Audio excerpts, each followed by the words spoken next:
Assalamualaikum warahmatullahi wabarakatuh. Kembali lagi di channel Prayoga Muhammad. Gimana kabar kalian semua? Semoga baik-baik saja ya, dan dilancarkan segala rizkinya. Sudah lama kita menunggu perdebatan antara Bung Rocky Gerung versus Bang Hotman Paris. Tapi sampai hari ini tak ada televisi yang menyiarkan perdebatan langsung antara Bung Hotman Paris dan juga Bung Rocky Gerung. Ya, kita tahu ya bahwasanya Bung Rocky Gerung tak menanggapi permintaan debat dari Bang Hotman Paris karena beliau tahu dari temanya pun sudah dikuliti oleh Bung Rocky Gerung ya. Dan para netizen tentunya sudah mendukung Bung Rocky Gerung dan mengatakan kalau Bang Hotman Paris pasti akan kalah. Dan pemberitaan ini sudah lama ya tidak dibahas lagi hingga akhirnya meredup. Tapi akhir-akhir ini ada lagi netizen yang mencoba untuk membahas tema ini, membahas perdebatan antara Bung Rocky Gerung dan juga Bang Hotman Paris. Nah teman-teman semua, gue menemukan satu video di mana di pinggir jalan ya, di sini ada Bang Hotman Paris ini ngapain ini ya. Dan juga nanti akan ada komentar dari netizen mengenai Bang Hotman Paris. Oke teman-teman semua, kita mulai lagi ya, daripada redup tak terlihat, mending kita perlihatkan lagi. Ini dia videonya. Ini parah nih.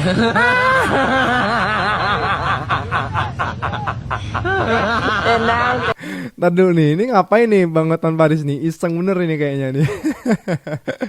Oke, kita lanjut ke videonya. Ketika bicara Bang Rocky ribut dengan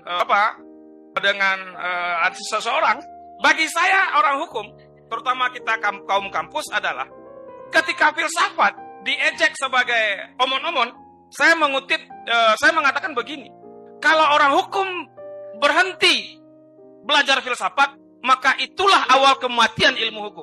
Itulah awal kematian ilmu hukum. Orang hukum tidak bisa bicara keadilan karena keadilan itu bicara filosofi. Tidak bicara dia kebenaran, keadilan, dan kepastian hukum karena harus berdasarkan filsafat. Artinya apa? Ketika kemudian hukum hanya semacam teks, maka dia menjadi fakultas undang-undang. Maka itulah kebodohan sarjana hukum. Dia bukan lagi menjadi sarjana hukum, tetapi menjadi sarjana undang-undang. Mimpin keluarga aja nggak pernah, bagaimana memimpin negara? Oke teman-teman, jika kita letakkan hal tersebut pada keadaan sekarang, tentu masyarakat haruslah siap. Negara kita akan gagal dalam membina kesejahteraan tuh. Karena kan Prabowo gagal dalam membina rumah tangga tuh. Itu poinnya tuh, jika kita menganggap hal itu sebagai argumentasi, kita harus konsisten di dalam mengatakan hal tersebut. Tetapi kita anggap hal itu bukan sebagai landasan argumentasi itu. Itu sebagai bunyi-bunyian aja tuh. Kan bagaimana mungkin keadaan privasi seseorang mencerminkan prinsip bernegara? Itu di mana otaknya tuh? Oke, jadi yang kita inginkan itu agar supaya dialektika itu diawali dengan argumentasi itu, bukan sentimen. Karena yaitu yang akan menumbuhkan emosional dan intelektual kita secara baik tuh. Jadi mulai sekarang kurangi kilauan cincin. Mari kita tingkatkan kilauan intelektualitas kita. Terima kasih. Seneng gue ngeliat bocah ini, bukan bocah abang ini ya. Aduh, keren juga ya, dia bisa meniru gaya Bung Rocky Gerung. Tapi memang cerdas juga karena beliau bisa menggunakan kata-kata yang mungkin karena orang-orang awam atau orang ya rata-rata kita lah tidak tahu, tidak mengerti gitu ya. Bahasa yang sulit. Oke teman-teman semua, kita lanjut lagi ke videonya. Di survei belum, bisa jadi mayoritas masyarakat Indonesia banyak yang sependapat dengan Bung Rocky Gerung. Gak mungkin. Karena kalau mayoritas masyarakat Indonesia paham sama argumen Rocky Gerung, gak mungkin mayoritas ini ngebiarin Bung Rocky berjuang sendirian, mengkritik pemerintah. Dan gak mungkin akal sehat Bung Rocky kalah dengan perilaku nepotisme pemerintah saat ini. Oke? Tapi faktanya, akal sehat kalah dengan suara mayoritas. Nepotisme dan politik dinasti yang sangat vulgar dibiarin gitu aja, sama suara mayoritas. Parahnya lagi didukung dan disanjung-sanjung. Gue berani klaim hipotesis kayak gini, caranya sederhana banget. Data IQ Indonesia gue matchingin sama data penelitian yang mengatakan kalau rendahnya IQ akan mempengaruhi fungsi dari nalar maupun logika individu. Sedangkan kita tahu kalau Bung Rocky selalu mendidik kita dengan logika dan nalar yang sehat. Artinya apa? Mayoritas warga Konoha nggak paham sama argumen Rocky Gerung. Itu faktanya. Sakit emang kalau kita ngomongin fakta, tapi kita harus bisa menerima kalau itu sebagai bahan evaluasi dalam pendidikan politik di negara ini. Ya emang hipotesis yang gue bikin ini perlu diuji secara empiris buat dibuktiin. Tapi ya kalau diprediksi ya nggak bakal meleset gitu. Tapi sekali lagi gue minta maaf kalau banyak yang akan tersinggung, tapi fakta harus diungkapkan. Ya, gue setuju sih ya. Bener kata abang ini mengatakan mayoritas rakyat Indonesia tidak mengerti argumen dari Bung Rocky Gerung. Karena memang seperti itu kenyataannya. Gue pribadi yang sudah mengikuti cukup lama Bung Rocky Gerung ini, kalau melihat Bung Rocky itu bicara gitu ya, kalau kita nggak teliti, kita nggak benar-benar mendengarkan kata per kata gitu ya, kadang sulit, nggak nyampe gitu loh. Apalagi dengan kualitas kata-kata dari Bung Rocky itu sesuatu yang kadang orang itu jarang banget mendengarkan hal itu gitu loh, mendengarkan kosakata itu. Jadi kita kadang bingung sendiri gitu, kemana alurnya, kemana arahnya gitu. Jadi wajar saja sih ya kalau menurut gua. Maka dari itu kita harus tingkatkan lagi kecerdasan kita ini, dimulai dari sekarang. Siapa tahu nanti di tahun 2029 kita lebih cerdas lagi. Mengenai perdebatan antara Bung Rocky Gerung dan juga Bang Hotman Paris, memang sebenarnya harus benar-benar direalisasikan. Maksudnya benar-benar diadakan gitu loh, biar mantap gitu loh. Oke teman-teman semua, kita lanjut lagi ke videonya.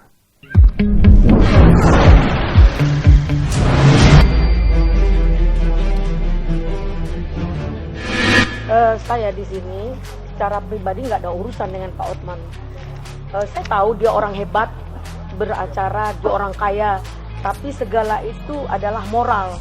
Ketika dia tidak bermoral, tidak beretika, saya menganggap dia seorang pengacara yang biadab, yang mempermalukan pihak perempuan, memperdagangkan perempuan. Dia termasuk sebagai apa yang jual perempuan itu?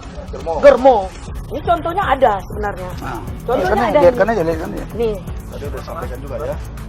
Ini juga sebagai barang bukti kita. Nih. Ini dia bilang, catat nomor telepon saya, bisa dibayar ini perempuan. Ini kurang ajar. Apa ibunya tidak perempuan? Apa anaknya tidak perempuan? Dia merendahkan harga diri perempuan. Di sini yang dikatakan dia biadab.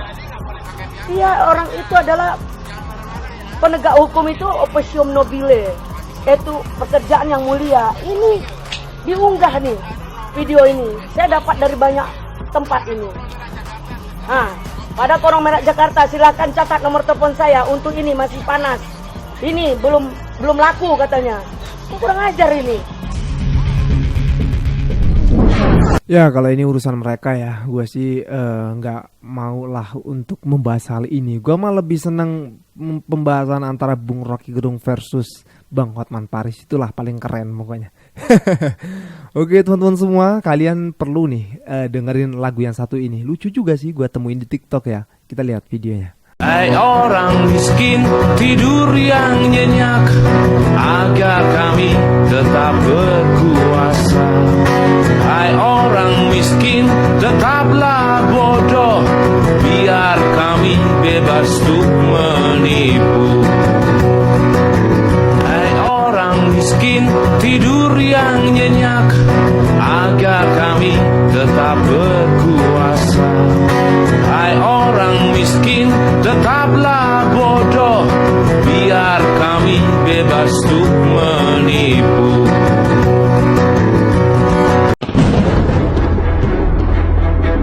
Melihat Surya Paloh rangkulan itu, yang nampak di situ ialah bau yang busuk sekali dan memalukan.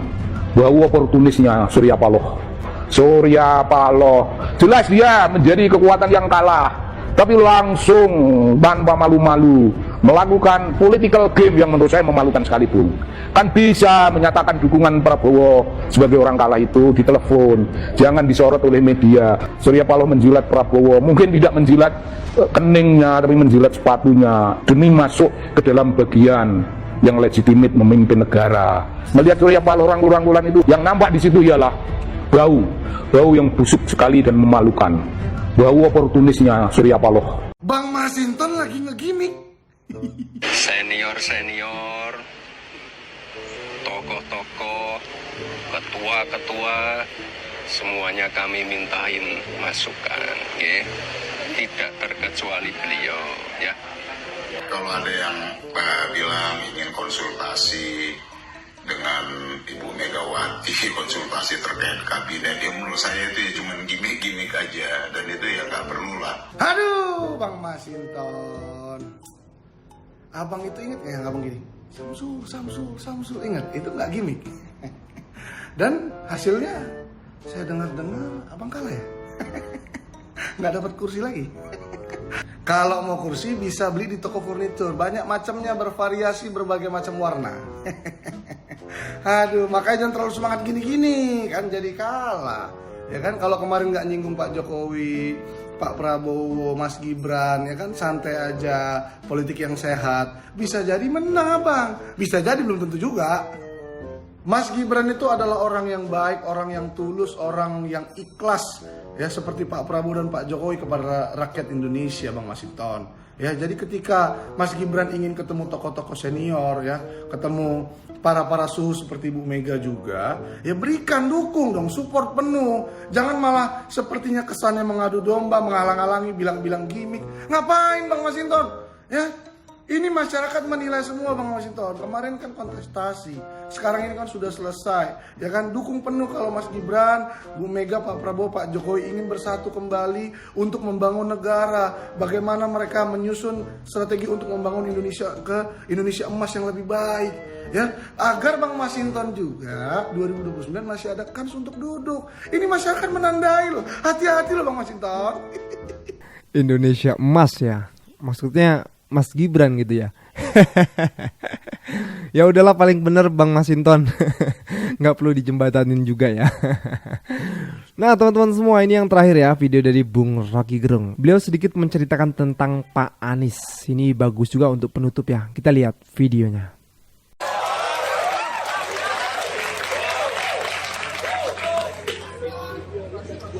Anies Baswedan,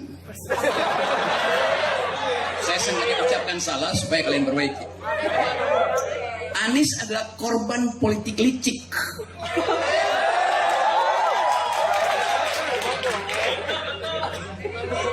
Banyak penghalang ditaruh. Kami bingung. Jalannya ditutup. Dia kasih itu soalnya. Tapi yang ditutup di bumi bisa dibuka di langit. Mantap. Dibuka di langit maksudnya dibuka oleh kekuatan teknologi yang namanya cloud. Karena itu percakapan di cloud tentang Anies lebih banyak daripada percakapan di koran-koran yang dikuasai negara. Jadi kita selalu tahu bahwa setiap upaya untuk menghalangi hak demokrasi, di dalamnya ada cara-cara taktis. Anies adalah korban dari kelicikan. Mahkamah Konstitusi adalah pelaku kelicikan. Kenapa enggak? Ya, mahkamah keluarga. Bahkan saya mau sebut bukan mahkamah keluarga, keluarga.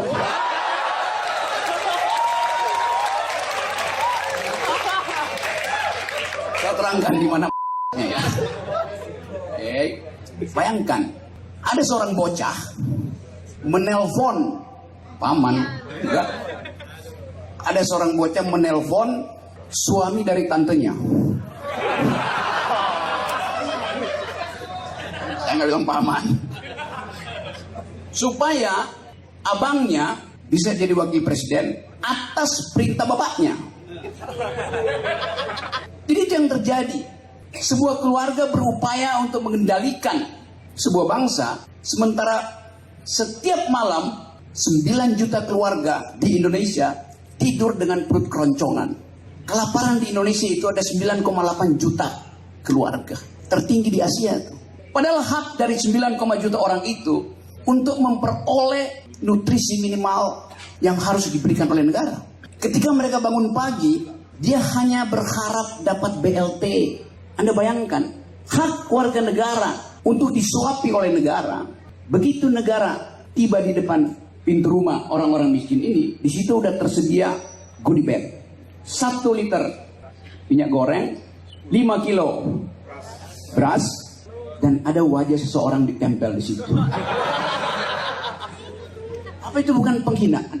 Presiden tidak perlu punya visi, karena visinya udah ditulis di Undang-Undang Dasar, yaitu cerdaskan kehidupan bangsa dan piara fakir miskin.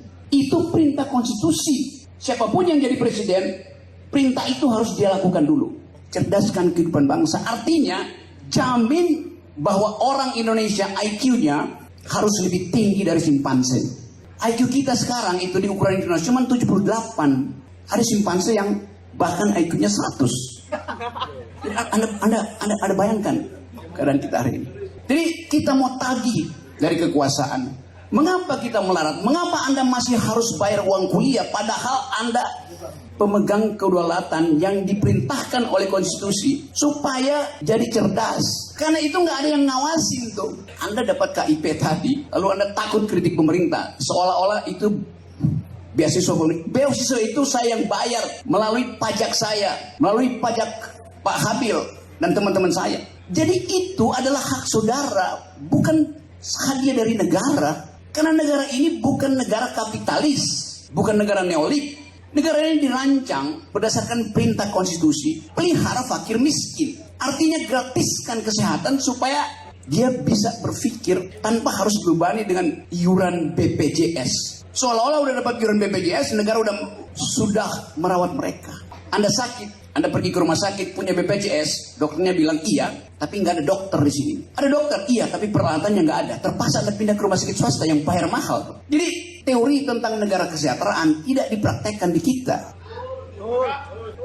Itu yang terjadi. Nah karena itu sekarang orang berupaya untuk memuji-muji, misalnya Mahkamah Konstitusi kan masih ada dissenting opinion, jadi tidak betul direkayasa. Buktinya Saldi Isra masih ngoceh. Anda baca kan? Saldi Isra. Nah Saldi Isra udah ngoceh dari 5 tahun lalu. Setiap kali dia bikin dissenting opinion, tapi setiap kali skornya ada 5-4, 6-3. Artinya apa?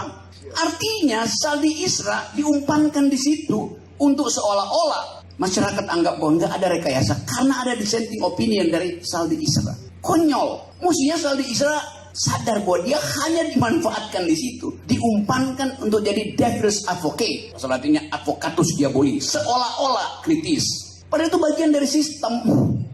Secara sistemik diarahkan mesti ada yang dissenting opinion, tetapi di ujung dissenting opinion itu tidak akan mempengaruhi keputusan akhir. Itu penyelundupan hukum tertinggi dibuat oleh istana. Bukan betul, sangat betul. Yang lu korting-korting kalimat gue. Jadi apa yang mesti kita periksa sekarang? Sibuk para elit politik persoalkan kembali keputusan Mahkamah Konstitusi. Ngapain? Faktanya udah terjadi. Yang mesti dipersoalkan adalah perilaku politik presiden. Apakah cerita tadi di awal ketika seorang bocah menelpon suami dari tantenya atas perintah bapaknya, apakah itu perbuatan tercelah? Bukankah di dalam ilmu hukum impeachment itu dimungkinkan kalau ada perbuatan tercelah dari kepala negara? Sekarang coba Anda kumpulkan berapa banyak perbuatan tercelah yang dibuat oleh Jokowi. Rempang itu perbuatan tercelah. Mengakali Omnibus Law dengan menjadikan dia perpu itu ada perbuatan tercelah. Kan banyak betul perbuatan tercelah. Jokowi intervensi dalam banyak kongres partai politik. Itu perbuatan tercela. Jadi teman-teman mahasiswa hukum lakukan class action, nuntut bahwa dia sudah cukup bukti untuk di-impeach. Bukan karena kita dendam, tapi itu faktanya tuh. Kenapa 2 mahasiswa dari Solo bisa minta judicial review? Kenapa kalian tidak minta presiden di-impeach? Lebih tinggi moralnya kalian. Coba lakukan itu. Kita mesti lakukan radical break. Ada terobosan, diperlukan terobosan. Terobosan itu hanya datang dari pikiran intelektual, bukan datang dari pikiran finansial. Jadi, saudara-saudara, silahkan pikirkan bahwa ada peluang untuk mengimpeach presiden. Bukan saya komporin, faktanya begitu, ada di dalam konstitusi. Disebutkan dengan jelas, presiden bisa dijatuhkan bila dia melakukan perbuatan tercelah. Saya rumuskan tadi, periksa secara serius. Supaya ada pembelajaran pada kita bahwa kita tidak diam melihat yang bisa berlanjut. Itu pegangan saya. Mantap sekali ya. Kalau Bung Rocky Gerung udah ngomong. Pokoknya gas terus. Ya, ini salah satu acara di mana beliau mengisi acara di depan para mahasiswa ya. Sepertinya mahasiswa jurusan hukum ya. Ya mudah-mudahan kelak akan ada juga pengganti dari Bung Rocky Gerung ketika kelak beliau kan semakin tua dan pasti pun kita semua akan mati ya. Tentu mudah-mudahan kita berharap akan ada penerusnya gitu loh. Siapa orang yang akan bisa mengkritik dari dalam hati juga tanpa ada kepentingan yang aneh-aneh, tapi kepentingan untuk bersama, untuk rakyat, untuk memajukan negeri ini, untuk membuat negeri ini agar bersih dari para koruptor, dari para penjahat-penjahat politik dan juga ya intinya pokoknya dari para orang-orang yang kotor gitu ya. Oke teman-teman semua, gue rasa cukup. Jangan lupa untuk berikan komentar dan kritikan kalian di bawah ini. Jangan lupa juga untuk like, subscribe channel ini. Sekian dari gue, Prayoga Muhammad. Wassalamualaikum warahmatullahi wabarakatuh.